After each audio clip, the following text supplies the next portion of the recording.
Hello viewers, আশা করি সবাই খুব ভালো আছেন। তো এখন আমরা জানবো অ্যাবস্ট্রাক্ট নাউন কাকে বলে।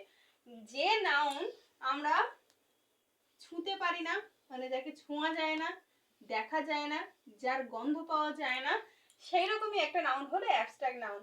তাহলে কি না, যে নাউনকে অনুমান করা যায়, উপলব্ধি করা যায়, স্মরণ করা বা মনে করা যায়, সেই নাউনগুলো হলো অ্যাবস্ট্রাক্ট নাউন। অর্থাৎ পঞ্চ ইন্দ্রিয় দ্বারা যে নাউনগুলোকে প্রকাশ করা যায় না।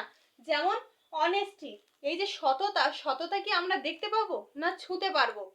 তাহলে সেই কারণে অনেস্টি হলো একটা অ্যাবস্ট্রাক্ট নাউন।